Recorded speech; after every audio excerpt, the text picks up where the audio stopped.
Hey man, look at that second episode. I mean, locator card. Welcome to the second episode. I got a locator card. Now I have two. Because, you start with one. You lose it, you die. You go to Shadow Realm, and you get a game over. Yeah, and you beat the one guy, and he's like, we don't want none of you. Alright, so the next locator card that you can get pretty easily is you gotta go through these kids. I did not worry about changing any cards. I don't think I will yet. I don't think I have to worry about it, really. Oh, they're Pokemoning. He thundered my water. Oh. Well, they're on the element spectrum. Okay, so and you can tell this because they're diamonds.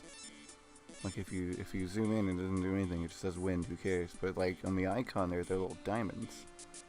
This one's like an arrow. That's an arrow. That's the diamonds. So these are all the element wheel, and this is the non-element wheel. It's like light, dark, fiend, dreams. I don't get the dreams one.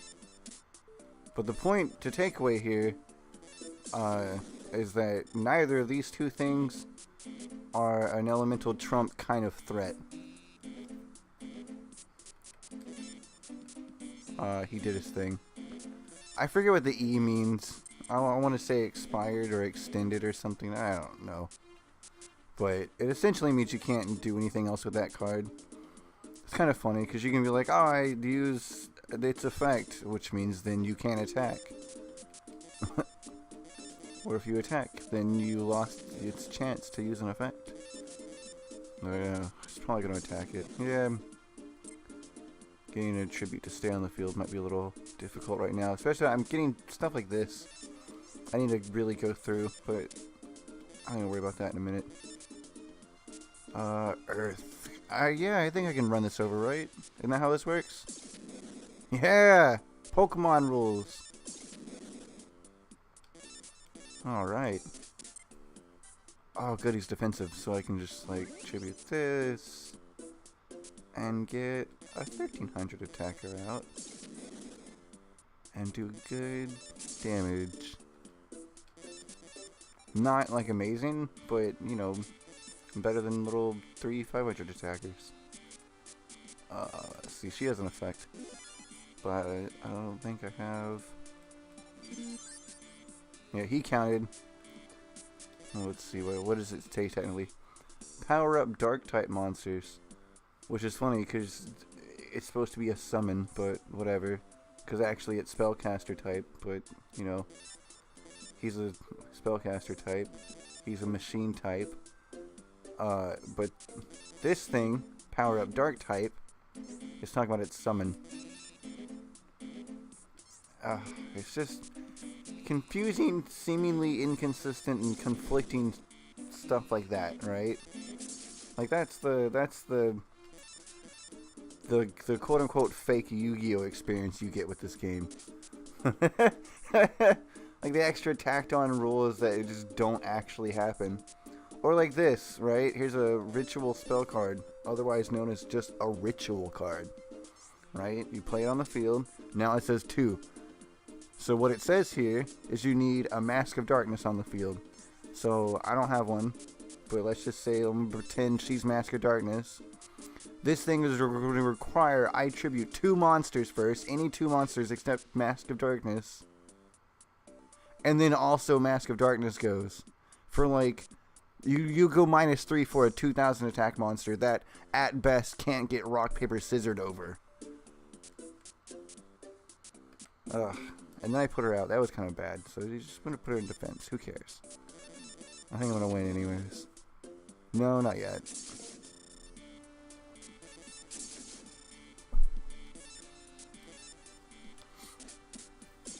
Oh, well, she was in defense anyways. Oh no, wait. He had 900 attack, so it didn't matter. So here's the thing, because he was a fiend, because she's a light, right? So light attributes, it doesn't matter. 2350 attack, who cares? If he was on the field right now and I attacked into her, he would just die. And I'm sure that will not be the last time. I mentioned the rock, paper, scissors effect, and I can't. Just go away. Go away, Magician of Faith. Alright, there you go. Just opponents out of life points, dual victory. So here's the deal. Oh, ooh, 1900 attack, baby. Give me that good stuff. That's not the guy that gives you the thing. He's like, I'm gonna call my big brother.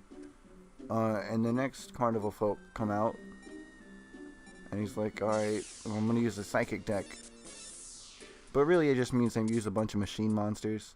So basically try not to use any waters. So most of the machine monsters are lightning attribute. But, also a lot of the quote unquote psychics theoretically would probably be light attribute, right?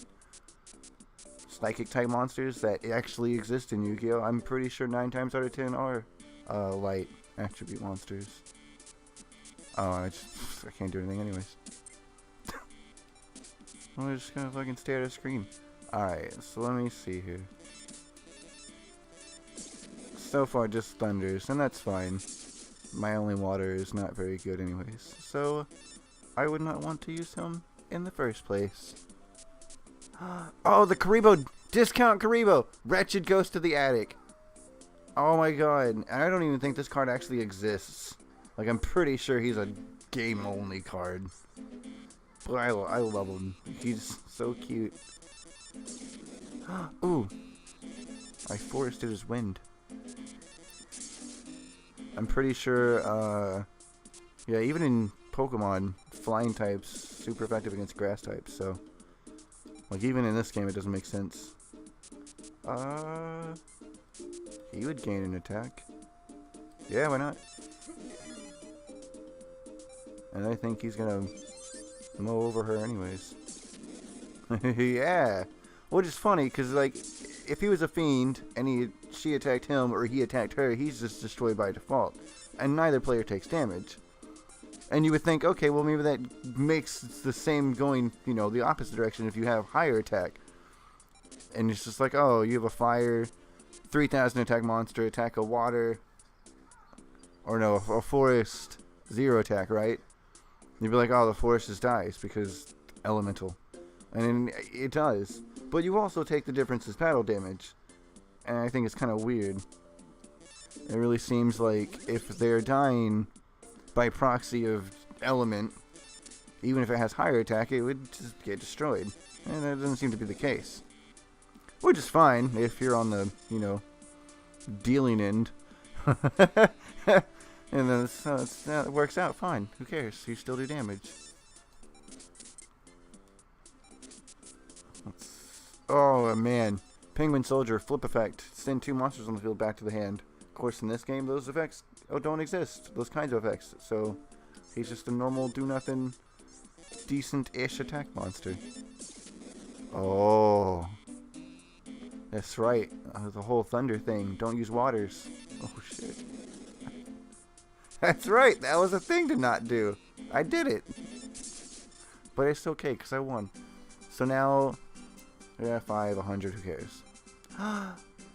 It's a Ninja Turtle. Leonardo! You don't look so good. What? Okay, so here you go.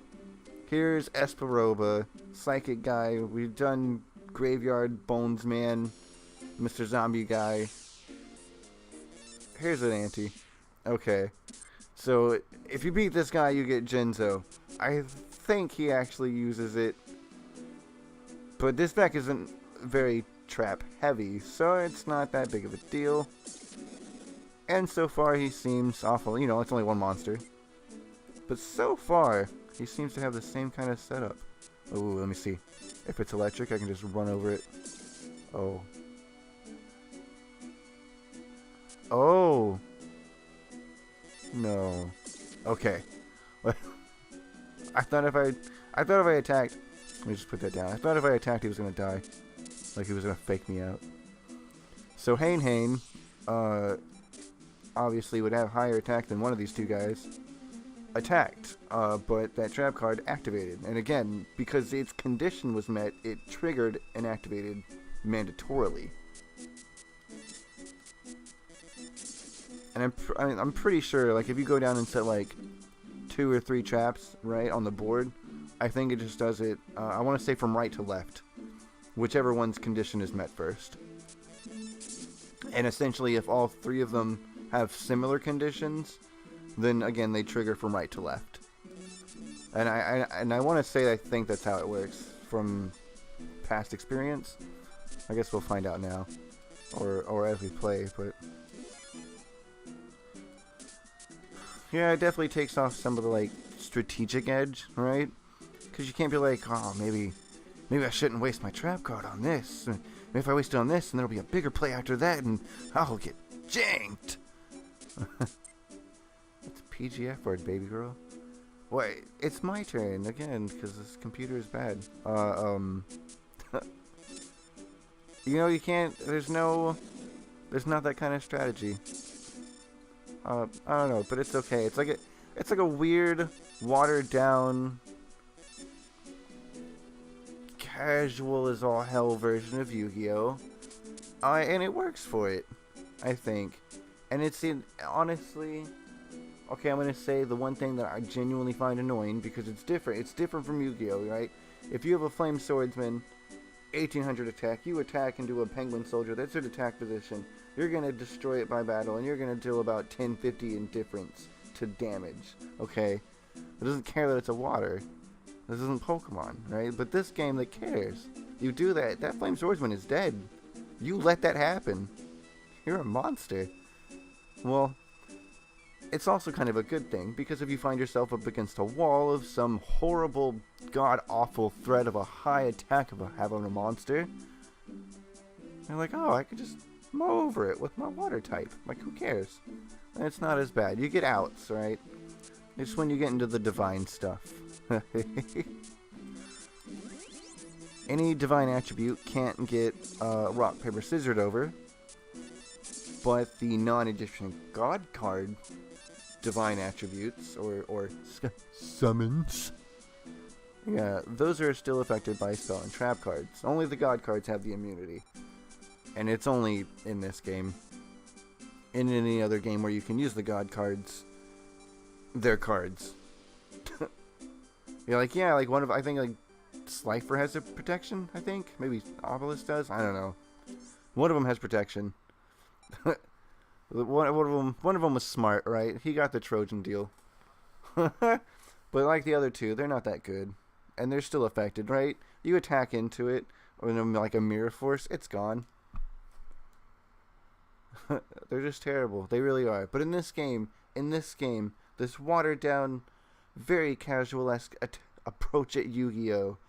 They are given their limelight, golden, godlike powers of justice / doom, depending on your character of who you're using. Because if you're Merrick, you're not doling justice. Let's be honest. You're doling, like, punishment. I'm talking like Tristan gets the biggest breasts kind of punishment. You know what I'm saying? There's no justice. But you know what is justice? He lost. And they run away.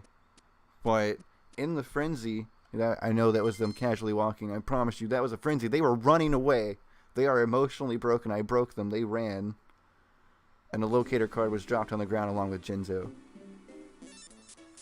So, that was not bad. It was like a 14-minute episode. Honestly, it might seem like we're going to breeze through this. I promise you, it's not. Because even without grinding, right? You're like, oh, I got to be able to use this card. I want to hurry up and use this card. I got to get this card so I can get it in my deck and give me an advantage for this next duel, right? Like, I got to get ready for the 5th locator card duel. Or I got to get ready for, I don't know, fighting a ghoul. Or, I got to get ready, right? You got to grind. It's like Pokemon. You got to go out. You got to find some Pidgeys. You got to leech seed them a bit. Vine whip them a little. Hope they don't peck you. And just get some experience. You got to do that in this game, right? You got to get your capacity up. You got to get your level up. And hopefully it doesn't take too long. It's not too grindy. But I forgot what I was getting at.